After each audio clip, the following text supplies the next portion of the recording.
ইদানিং নারী কেন্দ্রিক ছবিগুলোতে আপনার আগ্রহ বেশি, মানে আপনাকে প্রাধান্য দিয়ে, এটা কেন হচ্ছে? না, এটা আসলে কি একেকজনের পছন্দ একেক রকম থাকে।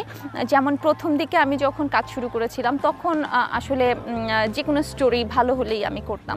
তো এখন যেটা হচ্ছে কি একটা কিছু সময় পরে এসে একটা মনের ইচ্ছা থাকে যে আমার এরকম টাইপ সিনেমা হলে আমার ভালো লাগবে করতে। সো আমি এখন যেটা চাই অনেক বেছে বেছে সিনেমাগুলো করতে চাই। খুব কম সংখ্যক সিনেমা আমি করব।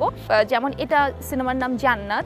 সো জান্নাত মানে হচ্ছে মানুষ মনে করবে যে আচ্ছা তাহলে আমি কিছু একটা করতে পারলাম কিনা সেটা একটু প্রায়োরিটি পাবে সিনেমাগুলোতে। সো এই টাইপ সিনেমাগুলোতে আমার একটু আগ্রহ বেশি। দ্যাটস তাই আমি এরকম সিনেমাগুলোতে কাজ করছি। পোড়ামন থেকে জান্নাত, এই জার্নিটা সম্পর্কে জানতে চাই। পোড়ামনের আগে আমার প্রথম মুভি ছিল জি হুজুর, যেটা ডিরেকশন দিয়েছিলেন আমার ওস্তাদ জাকির হোসেন রাজু স্যার। এরপরে আবার পোড়ামন, সেটারও ডিরেক্টর উনি।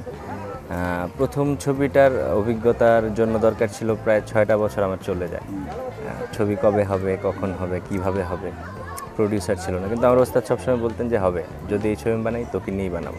শুটিং, ডাবিং, এই ব্যস্ততা, নিজের জন্য কোনো সময় মাঝে মাঝে খারাপ লাগে না? আসলে আমি যখন শুটিংয়ে আসি বা আমি যখন একটা আউটডোরে আসি, আমি মনে করি এটাই আমার লাইফ। যখন আমি সিলেটে থাকি, যখন আমার শাশুড়ি রান্না করে তখন আমি তার চামচ নাড়ি, কখনো কখনো আমি পেঁয়াজও কাটি। সো কখনো মানে ওখানে আমি ঢাকায় যেমন আমি শুটিংয়ের সময় আমি জিন্স শার্ট পরি, আমি ওখানে শাড়িও পরি। সো আমার লাইফে না আমি আসলে খুব ব্যালেন্স করে আমি চলি, যে কোনো কিছুর কমতি যাতে আমার ফিল না হয়। সো আমি লাইফটাকেও এনজয় করি, আমার শুটিংটাকেও আমি খুব এনজয় করি। আমাকে বিভিন্ন রূপে বিভিন্নভাবে দর্শকরা দেখেছেন। আমি চাচ্ছি যেহেতু একটা মৌলিক গল্প, সুন্দর কাজ হবে আশা করছি, হচ্ছে ইনফ্যাক্ট। মানিক ভাই অনেক ভালো কাজ করছেন। আমরা টোটাল টিমটা চেষ্টা করছি যেন আলাদা কিছু হয়। হলে যাওয়ার পর যেন বলে না, গল্প যেরকম ডিমান্ড ছিল সাইমন সেভাবে তার ক্যারেক্টারকে প্রেজেন্ট করার চেষ্টা করেছে। সেখানে গেট আপ হোক, ড্রেস আপ হোক, যা কিছুই হোক, এই ছবিতে আসলে হিরোইজম ব্যাপারটা আমি রাখতেই চাই নাই।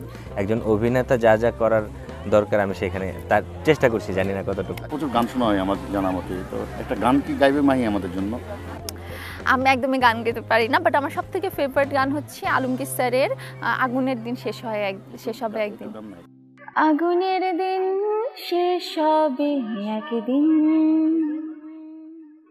ঝরনার সাথে গান হবে একদিন, এই পৃথিবী ছেড়ে চলো যাই, স্বপ্নে সিঁড়ি সীমাহীন, আগুনের দিন শেষ হবে একদিন।